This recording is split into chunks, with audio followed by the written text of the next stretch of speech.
بسم الله الرحمن الرحيم السلام عليكم ورحمة الله وبركاته وكسو دوينيا داودahayga qiimaha iyo qadarinta mudano waxaan kugu soo dhaweynayaa barnaamijkeeni lagu magacaabay jiray ma ogtahay daawadahayga qiimaha iyo qadarinta mudano inay nolosheena oo dhan ay ku tiirsan tahay dhirta haddaba maanta waxaan soo qaadan doonaa oo aan barnaamij ka diyaarinay 3 geed iyo faa'iidooyinkooda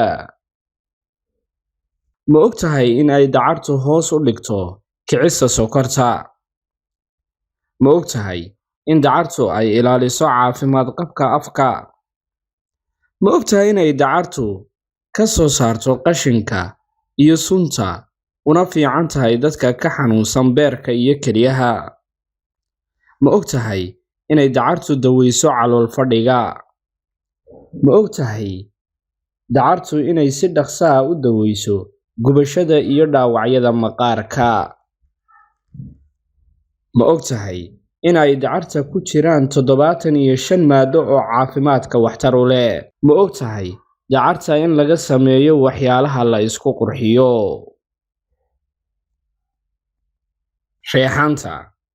ma ogtahay reexaantu inay istaajiso kaboobiyada iyo muruq istaaga ma ogtahay geedka reexaantu inay kobciso amateedka ma ogtahay geedka reexaantu inay kordhiso naaska caanihiisa ma ogtahay geedka reexaantu inuu dejiyo neerfaha ma ogtahay reexaantu inay tahay geed yar kaas oo loo isticmaalo cunto kariska cambaha ma ogtahay in geedka cambaha laga sameeyo alwaaxyada wax lagu dhiso ma ogtahay midhaha cambuhu inay hoos u dhigaan sonkorta